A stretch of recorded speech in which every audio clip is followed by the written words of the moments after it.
आज की क्लास का टॉपिक रहेगा बच्चे mechanism of seed germination. Mechanism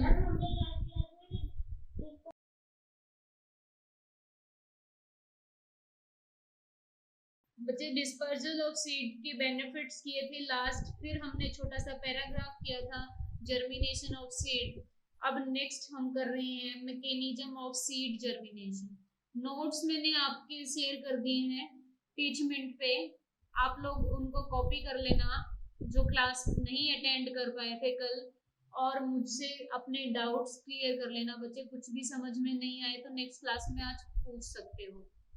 ये सिद्धार्थ, अच्छा आपको एग्जैक्टली चाहिए टॉपिक कौन कौन से हैं? मैंने पूरा चैप्टर शेयर किया आपसे। तो आपका टॉपिक है बच्चे, कल की क्लास का टॉपिक है, देखो आपने डिस्पर्सल बाय वाटर तक पढ़ा हुआ है, आपने लिखे भी हुए नोटबुक में।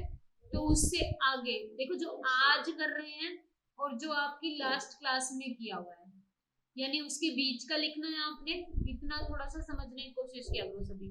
तो आपने लिखना है dispersal by animals, self dispersion or auto carry, and benefits of seed dispersals, germination of seed।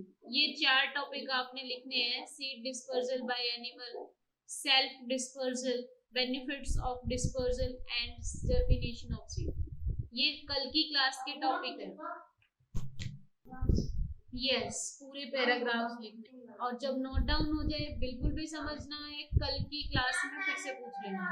ठीक है, देख रहे हैं बच्चे, वर्कशीट भी सेंड कर दी है मैंने, पर टेस्ट के बाद करना, संडे को करना वर्कशीट को। The seeds absorb water through seed hole। The cells, dot लगाना है फिर लिखना है, the cells of the embryo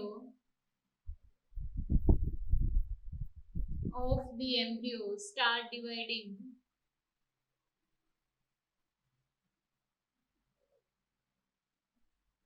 actual में क्या क्या होता है बच्चे, अब उस चीज को डिटेल में पढ़ रहे हैं।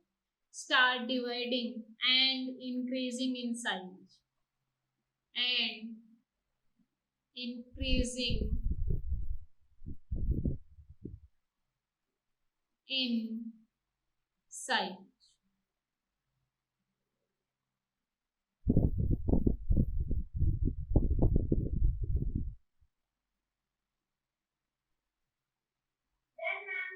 वेरी गुड तेजस्वी।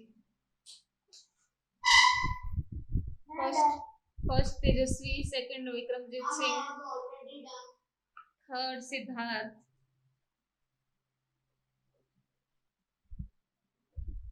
कल से हमने स्टार्ट किया है, जो पहले लिखेगा वो फर्स्ट आएगा, इसलिए फर्स्ट सेकंड थर्ड नहीं। Very good Tejashwi, maintain it. क्या लिखा है हमने, सभी ने लिख लिया, अब समझते हैं। The seeds absorb water through seed hole. क्या होता है बच्चे, आपके सीड में छोटा सा होल होगा जिसके अंदर से वो पानी अब्जॉर्ब करना, सॉक लेना। जैसे आपके पास क्या होता है, स्पंज होता है, वो भी पानी को एब्जॉर्ब कर सकता है। तो ऐसे ही सीड क्या करता है, अपने अंदर पानी सोख लेता है। फिर जो एम्ब्रियो है वो सेल से मिलके बना होता है, वो सेल क्या हो जाती है, टूटना स्टार्ट हो जाती है, अलग अलग डिवाइड हो जाती है, और साइज में क्या हो जाती है, धीरे धीरे बड़ी हो जाती है। ये सिद्धार्थ,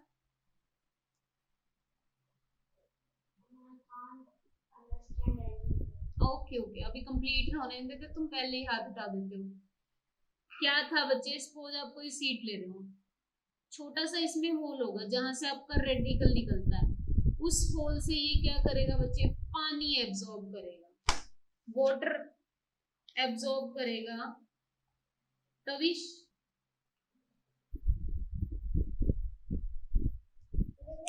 वेरी गुड इवनिंग बच्चे, हाउ आर यू?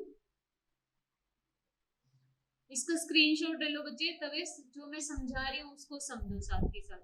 जैसे सिद्धार्थ हम क्या बात कर रहे थे बच्चे, पानी सोख लेता है एक छोटे से होल से आपका सीड, और उसके बाद सीड के अंदर जो एम्ब्रियो होता है वो छोटी छोटी सेल्स में टूट जाता है। फिर ये सेल्स क्या करती है, ग्रो करना स्टार्ट कर देती है और साइज में क्या हो जाती है, बड़ी हो जाती है। और ये जो एम्ब्रियो बनते हैं ना आपके प्लांट पे, ऐसे जैसे सीड होगा, सीड के अंदर से रेडिकल निकला, वो रेडिकल कैसे निकला, वो जो आपकी सेल्स थी टूट के ग्रो कर चुकी है। रेडिकल से फिर क्या होगा, आपकी क्या बनी थी बच्चे, रूट्स। रूट से हल्की सी स्टेम निकलेगी, स्टेम पे आपका क्या होगा, एम्ब्रियो होगा। एम्ब्रियो से कौन निकलना स्टार्ट करेगा, आपके लीव्स निकलना स्टार्ट करेंगे, हल्के हल्के निकल रहे होंगे। फिर जैसे थोड़ी और ग्रोथ हो जाएगी, क्या हो जाएगा, स्टेम्स क्या होंगी बच्चे, सबसे पहले कौन सा पार्ट निकला आपका, रेडिकल निकला। देन आपका क्या निकला बच्चे, एम्ब्रियो बाहर आया। एम्ब्रियो से सबसे फर्स्ट कौन आया, आपके लीव्स। फिर क्या हो जाएंगे, कुछ हद तक आपके कुछ लीव्स ग्रो हो चुके होंगे प्लांट पे, एंड देन आपका क्या ग्रो होगा बच्चे, फिर जैसे एम्ब्रियो आपका फिर से प्लांट्स पे लीव्स देता रहेगा, ग्रोथ होती रहेगी। Your embryo is made up of cell, छोटी छोटी सेल से।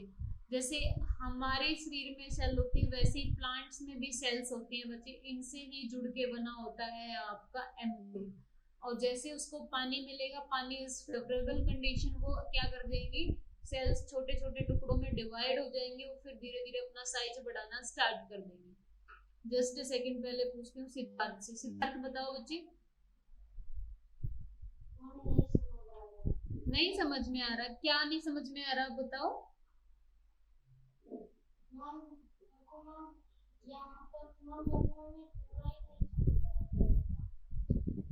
अच्छा, एक बार पैराग्राफ को खुद से पढ़ो, पढ़ो तब से अभी सब।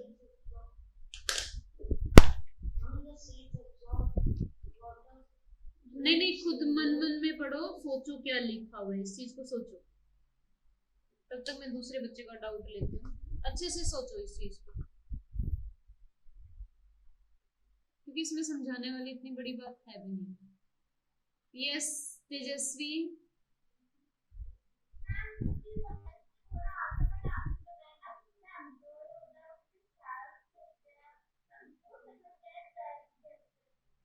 अच्छा तुम्हें स्ट्रक्चर देखना है?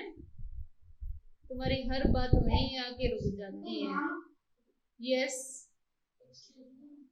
मैम मेरे को मैम ये मैम समझ आ गया पूरा, लेकिन मैम एक चीज नहीं समझ आई। हाँ जी, ma'am the cells of the embryo start dividing.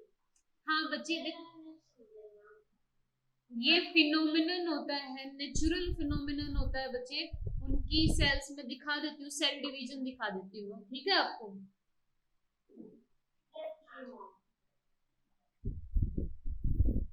Cell division दिखा रही हूँ मैं आपको। ये हम देख रहे हैं सेल डिवीजन क्या होता है। ये सेल टू पार्ट्स में टूट चुकी है, देखो एक सेल के लिए अलग न्यूक्लियस काम कर रहा है, दूसरी सेल के लिए अलग न्यूक्लियस काम कर रहा है। सेल डिवीजन सबको दिखा दी। अब जीत भी आ गया, बात कर रही हूँ, एग होते हैं, ठीक है। उसके बाद हमारा भी सेल डिवीजन होता है, जैसे अभी सेल डिवीजन देखा, और उस सेल से फिर हम एक ह्यूमन बीइंग बन जाते हैं। तो ऐसे ही प्लांट्स में पहले एक सेल डिवीजन होता है, फिर आपका हम क्या बन जाता है, एक पूरा प्लांट बन जाता है। Very good evening Subhojit, how are you बच्चे? Late, why are you late?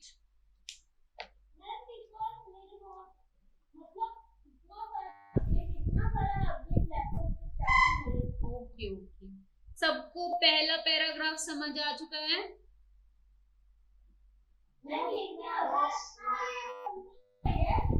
ये फर्स्ट स्लाइड है बच्चे, स्क्रीनशॉट ले लो फटाफट।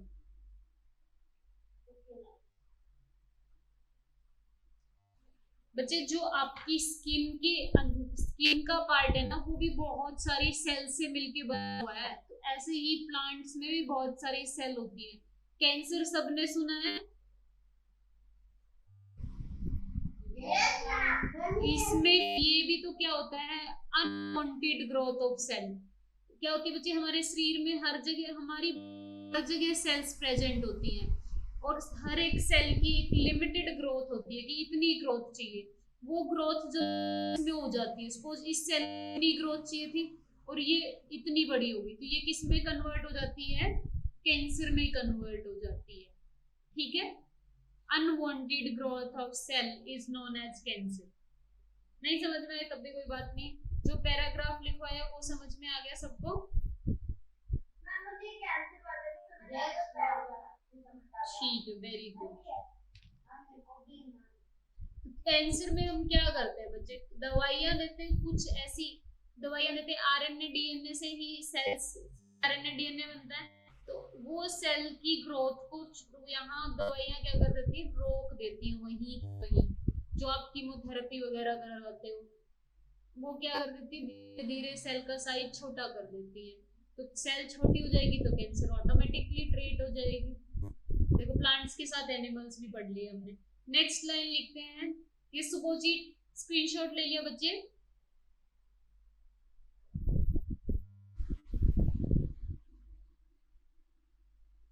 ठीक है, वो नहीं बता रहे हैं तो हम सेकंड पैराग्राफ में क्या होगा? The seeds coats, the seed coat क्या था आप लोग बताओगे? मैं नहीं बताऊंगी क्योंकि मैंने फर्स्ट क्लास में अच्छे से एक्सप्लेन किया था।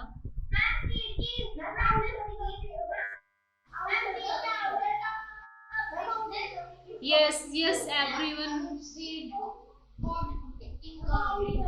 यस ओके, यानी आप लोगों को समझ आ रहा है, बहुत अच्छा।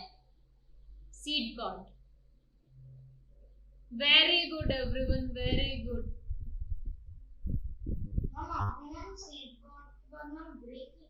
हाँ, ब्रेक्स ओपन अप, फिर से इस पेन को दिक्कत हो जाती है, मुझे सेटिंग फिर से करनी पड़ती है। ओपन एंड द रूट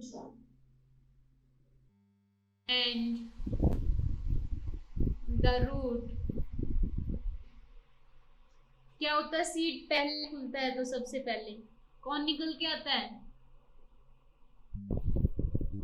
बताएंगे सभी? अब तो मैंने लिख भी दिया। Yes, radical. स्प्राउट, देखो इतने दिन से हम डिस्कस कर रहे थे, स्प्राउट सबने देखा होगा, छोटा सा येलो सा व्हाइट सा पार्ट निकला होता है, उसे ही रेडिकल बोलते हैं। और स्प्राउट बनने के बाद आप उगा दोगे तो वो क्या बन जाएगा बच्चे? प्लांट में कन्वर्ट हो जाएगा। एंड ग्रो डाउनवर्ड्स, डाउनवर्ड्स मतलब क्या है बच्चे? यहाँ पे जमीन के नीचे। एंड ग्रो डाउनवर्ड्स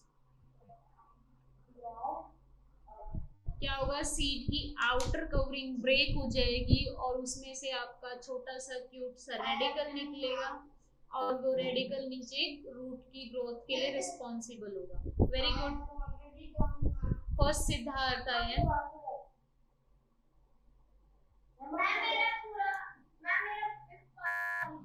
यस तेजस्वी ने तो पहले ही लिख लिया था। थर्ड होगा बच्चे आपका पॉइंट।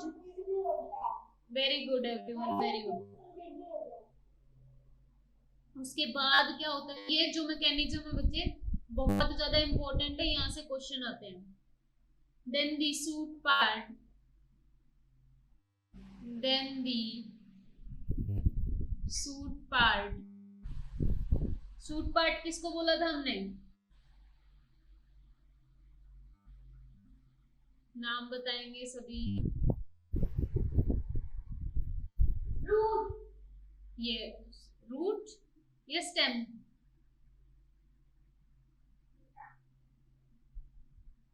किसने बोला रूट? अदर ने? एक सेकंड डाउट देखने तो किसका है। Siddharth ask your doubt.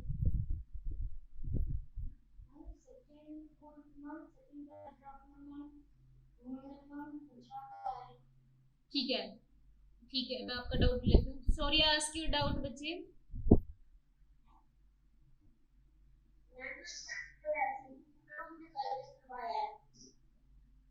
क्या कल क्या करवाया है?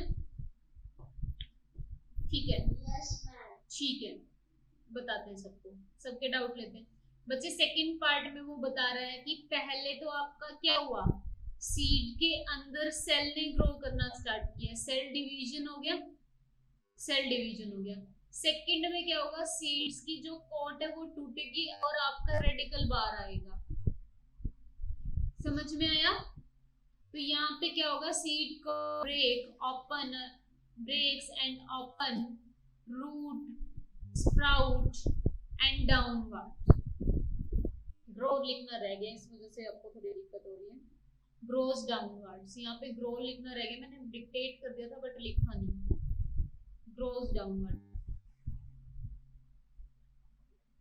क्या करते हो सभी, सभी क्या करोगे, चने का स्प्राउट तो सभी खाते होंगे। ये आपने चना लिया, भिगोया रात भर, हल्का सा स्प्राउट मिलेगा।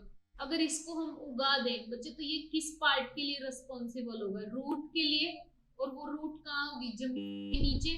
तो इन्होंने क्या बताया, सबसे पहले पार्ट में तो एम्ब्रियो का सेल डिवीजन होगा। कैसे होगा, सीड ने अपने होल में, जिस होल से रेडिकल आया है ना, उसी होल से पानी पिया, पानी पीते ही एम्ब्रियो का सेल डिवीजन हो गया। फिर दूसरा स्टेप का होगा बच्चे, उस होल से सीड कोट थोड़ा सा टूट जाएगा, आपका सीड का कोट टूट चुका है, आपका रेडिकल बाहर आएगा। और रेडिकल के लिए रिस्पॉन्सिबल है रूट्स के लिए। दो स्टेप पढ़ चुके हैं आपके सीड जर्मिनेशन के, और अब हम पढ़ने वाले हैं थर्ड स्टेप। थर्ड स्टेप में क्या होगा वो पढ़ रहे हैं। ये सॉरी, अच्छा कट रह गया, रुको, ठीक है, लिखो बच्चे। हमने पढ़ा है dispersal of seeds by animal, notes में देख लो, dispersal of seeds by animal, self dispersal, benefits of dispersal, germination of seed. कल ये हमने 4 टॉपिक किए थे। यस सिद्धार्थ, पूछो बच्चे। Ma'am, I can't understand the second one. Second one में कुछ समझ नहीं आ रहा, पढ़ो फिर से, खुद से पढ़ो एक बार। समझने का कुछ है ही नहीं, हम इतना डिस्कस कर चुके हैं इस चीज को, फिर भी एक्सप्लेन करूंगी अगर आपको समझ नहीं आया बच्चे। एक पढ़ो, खुद से पढ़ो।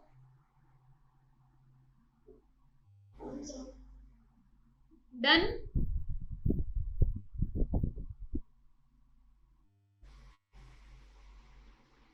देखो हिंदी में ट्रांसलेट करती हूँ, क्या बोल रहे हैं, सीड की बाहरी टूट जाएगी और आपका वहां से रेडिकल निकलेगा, या स्प्राउट में भी वो रेडिकल ही निकला।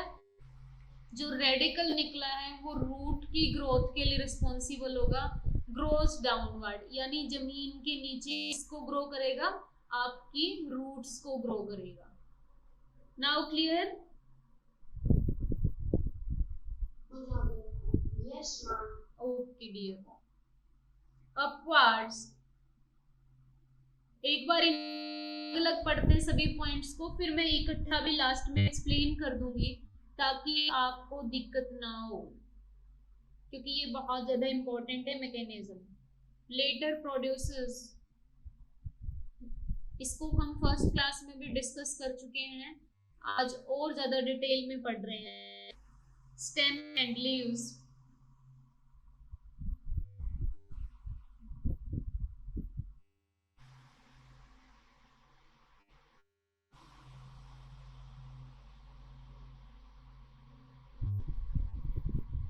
तब तक आप लोग ये पॉइंट लिखो, मैं नेक्स्ट पॉइंट लिखती हूँ। व्हेन, वेरी गुड अदर, सभी लिखेंगे फटाफट। व्हेन द सीलिंग, मैम मेरा भी हो चुका है। Okay Subhojit, very good very good very good.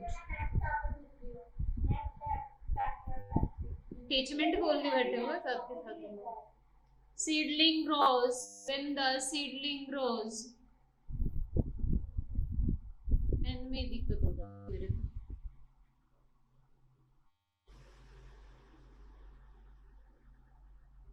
Green leaves,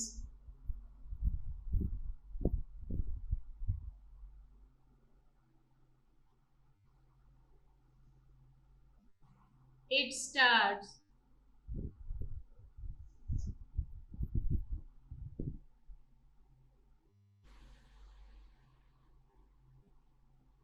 making its own food.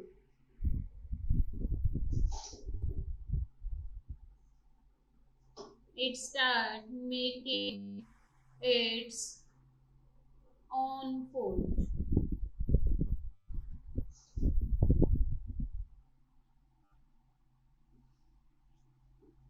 Done everyone? Very good. तो देखो, ओके वेरी गुड एवरीवन. अब सुनेंगे देन क्या लिखा है हमने थर्ड पॉइंट में. देन दस एक, अब देखो आपकी रूट्स ग्रो कर चुकी है. उसके बाद आपके प्लांट में क्या ग्रो करता है बच्चे? आपका स्टेम पार्ट क्या होगा? आपकी सूट यानी प्लम मुले बाहर निकलेगा और ऊपर की तरफ उगना स्टार्ट हो जाएगा, ग्रोइंग अपवर्ड. फिर वो बाद में क्या देता है आपको? स्टेम और पत्ते देता है. ये सिद्धार्थ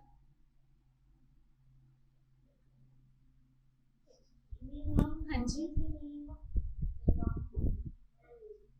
प्लम मुले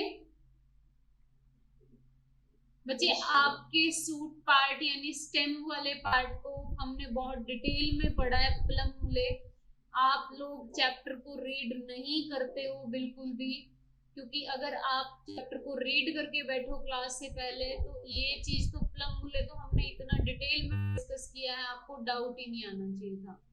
फिर भी आया है, कोई प्रॉब्लम नहीं है. पर you must read every chapter in every week. Within a 1 week you must complete the syllabus till that day. क्या होगा? जितना आज तक आपका सिलेबस हुआ है उसको रीड करना बहुत जरूरी है बच्चे, नहीं तो पिछला साफ होता जाएगा और आप नया सीखते जाओगे. तो जब तक आपको पिछला याद नहीं है नया सीखने का कोई फायदा नहीं है. तो कोशिश करो हर एक सब्जेक्ट के लिए बता रही हूँ मैं, साइंस के लिए नहीं बता रही बच्चे. जितना एक चैप्टर कंप्लीट हो गया उसको रिवाइज करो, बार बार रिवाइज करो. जैसे हमने इन्वेंशंस और डिवाइसेस किया था, ऐसा नहीं मैम ने टेस्ट ले लिया बात खत्म. उसको फिर से रिवाइज करो. वो रिवाइज हो जाए उसके तुरंत बाद सुपर सेंसेस रिवाइज करो. उसके तुरंत बाद एक दो दिन सिर्फ पढ़ने के लिए लो, पहले मेरी सुनो. फिर उसके बाद आप relation between human beings revise करो. देन एक वीक में आप पूरे चैप्टर्स एक बार स्टडी करो डेली. जरूरी है सबके लिए, ऐसा नहीं सिद्धार्थ के लिए.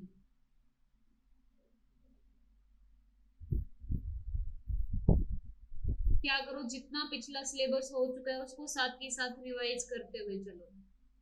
समझ रहे हो सभी?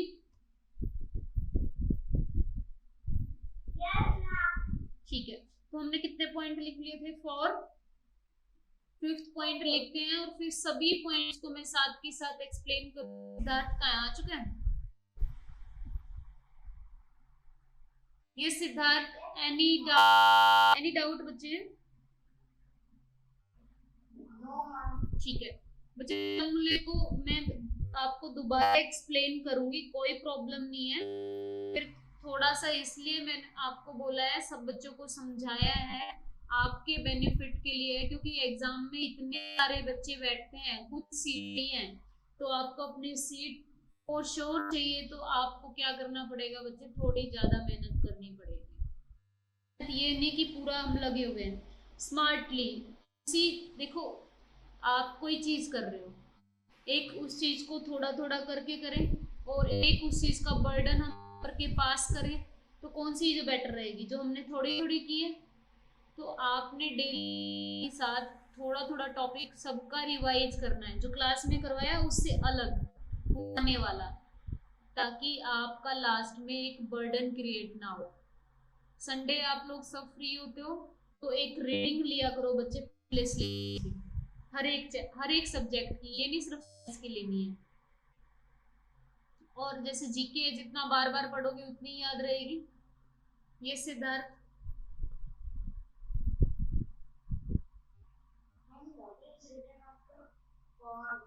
कोटिल्डन्स मैं डिक्टेट कर देती हूँ. Dry up. मेरा पेन थोड़ा सा अच्छे से नहीं लगा.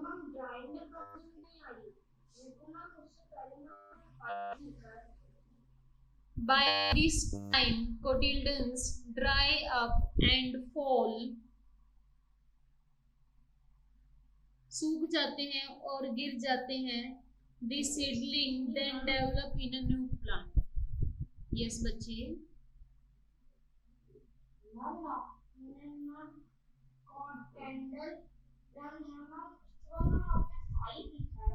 नहीं नहीं, this is S cotyledons. This is S.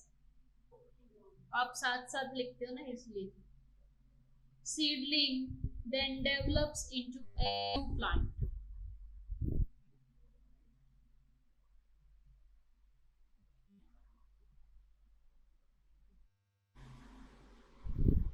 In a new plant. Last point क्या है बच्चे? धीरे धीरे कोटिल्डन सूख के गिर जाते हैं. छोटी छोटी डंठल से वेरी वन. आप बहुत ज्यादा अच्छे हैं. आप सब मेहनत बच्चे, सबका एग्जाम क्लियर होगा. मेरी याद रखना, सबका एग्जाम अच्छे से क्लियर होगा. बस जैसे जैसे टीचर्स बता रहे हैं उन चीजों को फॉलो करना है. हर एक टेस्ट को सीरियसली देना है, हर एक वर्कशीट को सीरियसली सोल्व करना है, हर एक चैप्टर को हर हफ्ते रिवाइज करना है. तो लास्ट पॉइंट क्या बता रहा है? This time cotyledons dry up and fall. क्या हो जाते हैं बच्चे? जो कोटिल्डन्स आपके निकले हुए होते हैं वो सूख जाते हैं और उसके बाद seedling develop in a new seed. ऐसे आपके ब्राउन ब्राउन कुछ होते हैं पेड़ पे, वो गिर जाते हैं, उसकी जगह पे क्या हो जाता है? फिर न्यू लीव्स राइज होते हैं. तो यही कह रहे हैं कि जो आपका सीड जब तक एक रूट और सूट ग्रो कर चुका था वो किस में कन्वर्ट हो जाएगा? प्लांट में कन्वर्ट हो जाएगा.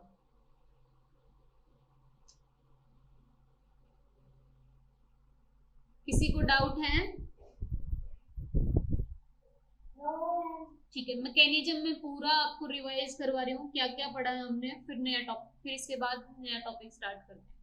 अभी तक हमने क्या पढ़ा है? सबसे पहले सीड, पहले स्टेप में कैसे हम बात क्या कर रहे हैं, इतना सबको क्लियर है कि आपका एक प्लांट कैसे ग्रो है. ग्रोइंग ऑफ प्लांट कैसे ग्रो करता है वो बात करें. सबसे पहले स्टेप में क्या होता है बच्चे? आपका सीड अपने होल से वाटर एब्जॉर्ब करता है. वाटर एब्जॉर्ब करने के बाद जो सीड के अंदर एम्ब्रियो था, वो उस एम्ब्रियो में सेल डिवीजन स्टार्ट हो जाता है. वो डिवाइड हो जाता है डिफरेंट डिफरेंट सेल्स के अंदर. फिर उन सेल्स का साइज बढ़ने लग जाता है. सेल्स का साइज बढ़ेगा तो उन्हें जगह ज्यादा चाहिएगी. जगह ज्यादा चाहिएगी तो सेकंड स्टेप में आपका क्या होगा? सीड को टूट जाएगी बच्चे, और वहां से आपका कौन जन्म लेगा? Radical, root part. Root part जन्म लेगा तो वो कहाँ? अंडरग्राउंड ग्रो करेगा. देन नेक्स्ट स्टेप में, थर्ड स्टेप में क्या होगा? आपका सूट पार्ट ग्रो करेगा, जिसे आप प्लमुले बोलते हो, और रूट पार्ट को आप रेडिकल बोलते हो. ठीक है. फिर जैसे ही रूट पार्ट स्टेम ग्रो करनी स्टार्ट हो जाएगी, थोड़ी थोड़ी आपके कोटिल्डन्स आएंगे. कोटिल्डन्स क्या करेंगे? सूख के गिर जाएंगे. फिर वहां से आपके लीव्स बनना स्टार्ट हो जाएंगे, स्टेम और ग्रो करेगी और लीव्स बनेंगे. तो ऐसे ऐसे आपका एक नया प्लांट बन जाएगा. क्या प्रोसेस समझ में आया जर्मिनेशन ऑफ सीड का आपको? Okay dear. अब नेक्स्ट टॉपिक. सबके यहाँ वॉइस ब्रेक हो रही थी? सिर्फ सिद्धार्थ के पास हो रही थी. सिद्धार्थ, मैं आपके लिए फटाफट रिपीट करती हूँ. अभी आपको वॉइस सही आ रही है बच्चे? Yes ma'am. बच्चे हमने क्या पढ़ा? सबसे पहले पॉइंट में हमने पढ़ा सीड ने अपने होल से वाटर को एब्जॉर्ब किया. जैसे ही पानी एब्जॉर्ब करेगा, आपका एम्ब्रियो सो रहा था वो जाग जाएगा, यानी एक्टिव फॉर्म में आ जाएगा. एम्ब्रियो क्या होता है? एक सेल से बना हुआ होता है बच्चे. वो सेल फर्दर छोटी छोटी सेल में डिवाइड होना स्टार्ट हो जाएंगी. फिर वो सेल डिवाइड हुई है, वो बढ़ना, ग्रो करना स्टार्ट करेंगी, साइज में बड़ी होंगी. उससे फिर आपका सेकंड स्टेप में क्या हो जाएगा? अब सेल बड़ी हुई है तो आपका जो फ्रूट फूटता है वो फूटता क्यों है? या फिर सीड की कोट क्यों ब्रेक होती है? क्योंकि अब सेल्स का साइज बड़ा हो गया, वो छोटे से घर में नहीं रह सकती. तो सीड्स क्या हो जाएंगे? ब्रेक हो जाएगा. जैसे ही सीड ब्रेक होगा वहां से आपका रेडिकल या स्प्राउट निकलेगा। वो रेडिकल क्या करेगा, रूट पार्ट को ग्रो करेगा। जैसे ही रूट पार्ट थोड़ा थोड़ा ग्रो करना स्टार्ट करेगा, नेक्स्ट स्टेप में आपका क्या होगा बच्चे, प्लमुले निकलेगा, आपकी स्टेम पार्ट की ग्रोथ स्टार्ट हो जाएगी। थर्ड स्टेप में स्टेम पार्ट ग्रो करना स्टार्ट होगा। फोर्थ स्टेप में आपका तो हल्के फुल्के ग्रीन लीव्स निकलेंगे स्टेम पार्ट से, और जब लीव्स निकल जाते हैं बच्चे तब आपका फोटोसिंथेसिस स्टार्ट हो जाता है। फोटोसिंथेसिस स्टार्ट हो गया तो प्लांट फोटोसिंथेसिस से क्या करता है, खुद का खाना बनाता है। तो वहां से प्लांट खुद का खाना, फोर्थ स्टेप से खुद का खाना खुद बनाना स्टार्ट कर देता है। फिर ऐसे ही प्रोसेस बढ़ता रहेगा। क्या होगा, आपकी जो कोटिल्डन्स हैं, जैसे आपके पेड़ से वो छोटे छोटे गिरते रहते हैं ना ब्राउन ब्राउन से, और उसकी जगह फूल फ्रूट्स लीव्स आ रहे होते हैं, जो डेली लाइफ में भी हम देखते हैं। तो हम डेली लाइफ में बहुत सारा साइंस देखते हैं। तो ये चैप्टर समझने के बाद बच्चे क्या करोगे, आसपास जो प्लांट ग्रो कर रहा होगा उसको बहुत अच्छे से ऑब्जर्व करना, और ये फिर आप नेचर के अंदर साइंस। ठीक है, नेक्स्ट पार्ट अब सीधा में आ गया बच्चे। वेरी गुड, लिखो बच्चे फैक्टर्स। नेक्स्ट टॉपिक है बच्चे, what happen. Very good Tejashwi. Factors affecting other. आप लास्ट बच्चे मीटिंग में कुछ डाउट पूछ रहे थे, आपका क्लियर हुआ या पूछना है? सीड जर्मिनेशन, टॉपिक का नाम क्या है, फैक्टर्स जर्मिनेशन। अब ये है कि बच्चे जो कुछ फैक्टर्स जो सीड को करने से रोक सकते हैं, कौन कौन से फैक्टर्स हैं जो सीड को जर्मिनेट नहीं होने देते, उसको ग्रो नहीं करने देते। तो बहुत सारे इंटरनल और एक्सटर्नल फैक्टर होते हैं, तो लिखो वेरियस। इंटरनल फैक्टर भी हो सकते हैं कि आप एम्ब्रियो अच्छी क्वालिटी का नहीं है, वो ग्रो हो सकता। Various external and internal factors, लिख लो मेरे साथ साथ फटाफट करेंगे। Various external and internal factors influence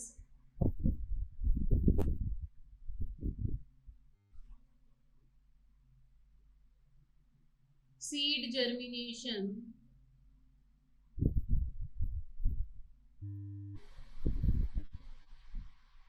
क्या करते हैं, सीड जर्मिनेशन को प्रभावित करते हैं। इन्फ्लुएंस क्या होता है, प्रभावित करना। इंटरनल फैक्टर, इंटरनल होता है बच्चे अंदरूनी, अंदर का factor. Internal factor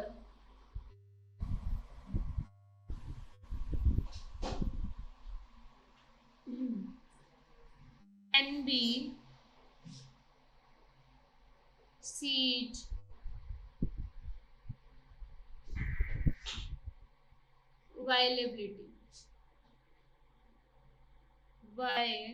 viability, this is L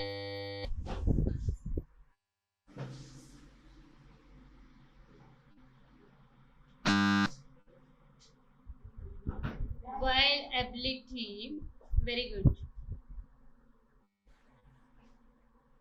Dormancy,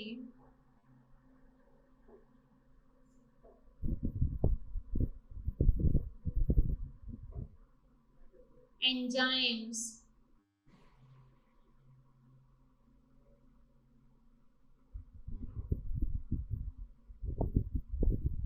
maturity of embryo,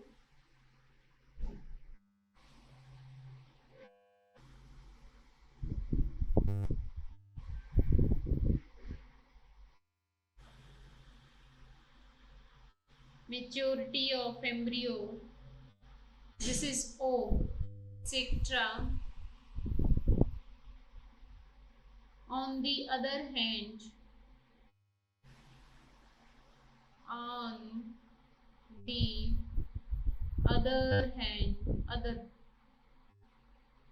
other hand,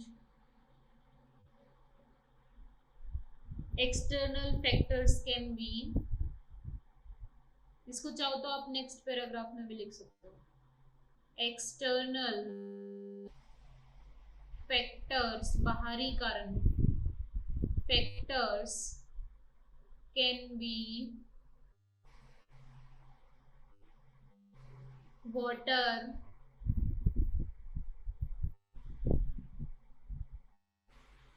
light, ये लाइट की बात हो रही है बच्चे आपकी, जो हमने लाइट लिखा है, ऑक्सीजन, टेम्परेचर, यस,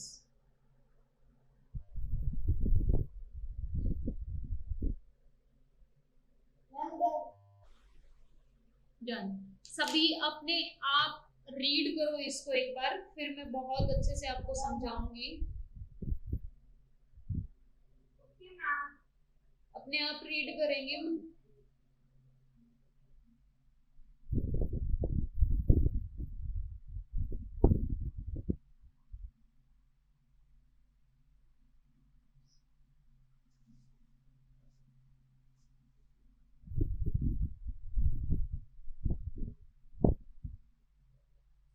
रीड करने के बाद जिससे मैं पूछूंगी वो बताएंगे बच्चे उनको क्या समझ में आया, इस पैराग्राफ से उन्होंने क्या रिजल्ट निकाला।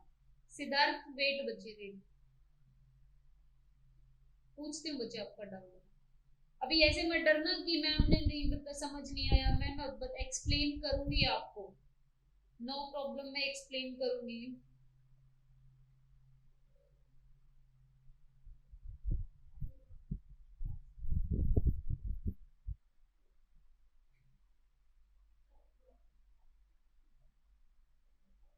यस तेजस्वी, बताओ बच्चे क्या समझ आया, इसको आपने पढ़ा, क्या कंक्लूजन निकाला आपने इससे?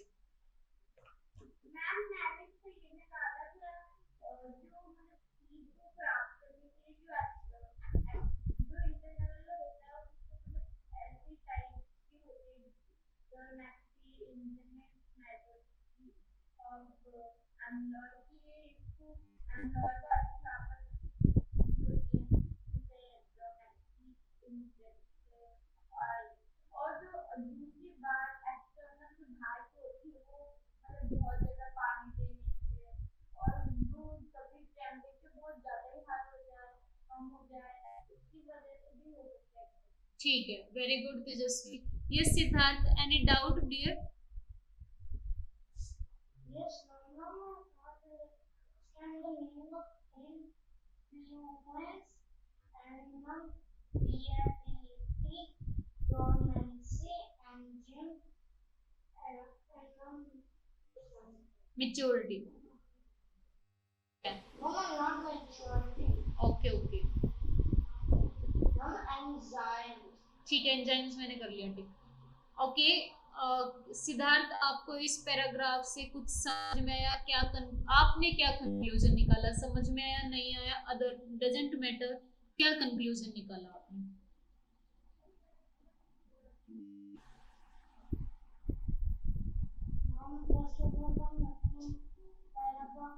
ठीक है, मैं समझ गई, मैं बताती हूँ।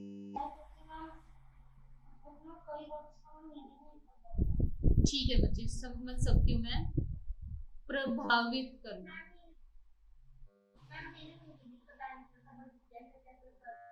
बच्चे अफेक्ट का मीनिंग होता है ना, इन्फ्लुएंस का वही है, प्रभावित।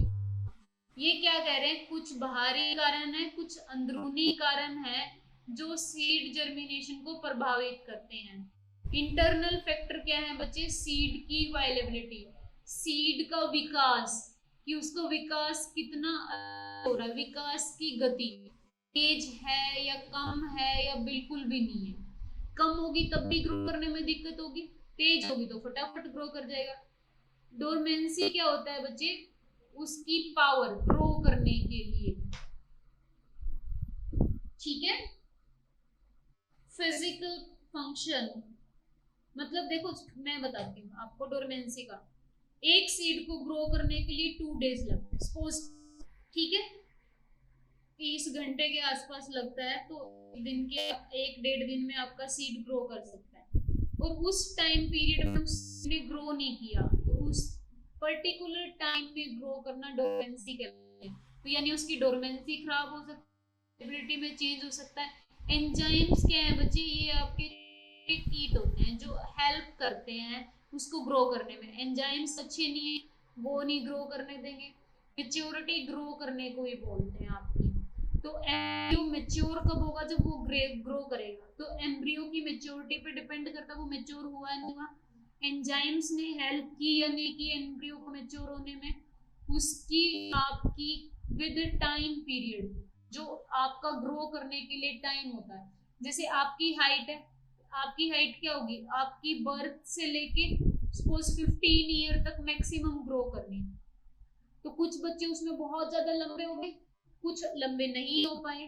तो ये टाइम पीरियड था 15 ईयर तक ग्रो करने का, इतना ग्रो कर गया, जो छोटा रह गया छोटा रह गया, लंबा ग्रो कर गया लंबा ग्रो कर गया।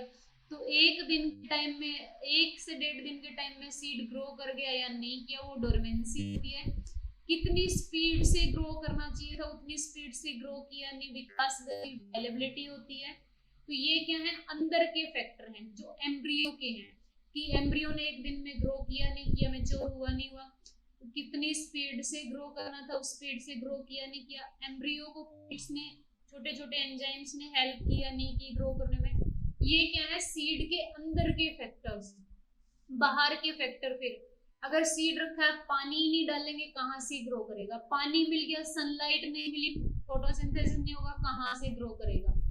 ऑक्सीजन नहीं मिली तो उसका रेस्पिरेशन नहीं हुआ, कहाँ से ग्रो करेगा। टेम्परेचर उसको ज्यादा चाहिए था, कम मिल रहा है, कहाँ से ग्रो करेगा। अब आप लोगों के डाउट लेते हैं ये। वेरी गुड, ठीक है बच्चे। Tejaswi, ask your doubt.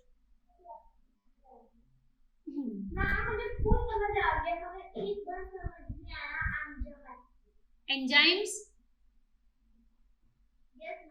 Enzymes क्या होते हैं बच्चे, हेल्प करते हैं आपकी ग्रोइंग में। छोटे छोटे कीट्स होते हैं। एंजाइम्स आपके फूड में भी होते हैं।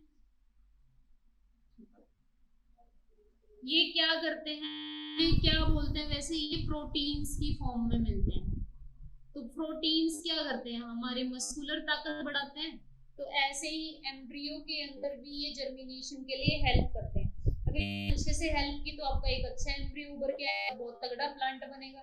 कुछ प्लांट क्या होते हैं, उगते हैं थोड़े दिन में खराब हो जाते हैं, तो उनके एंजाइम्स ने सपोर्ट नहीं किया तो एम्ब्रियो थोड़ा खराब से उभर के आया। ठीक है, प्रोटीन से बने हुए होते हैं बच्चे जो स्पीड अप करते हैं प्रोसेस को। Anyone else? ठीक है बच्चे, okay, thank you for listening everyone. आज चैप्टर भी कंप्लीट हो गया है और आज की क्लास भी कंप्लीट हो गई है। Okay, take care everyone. Okay, bye dear students. Bye ma'am. Bye, take care everyone.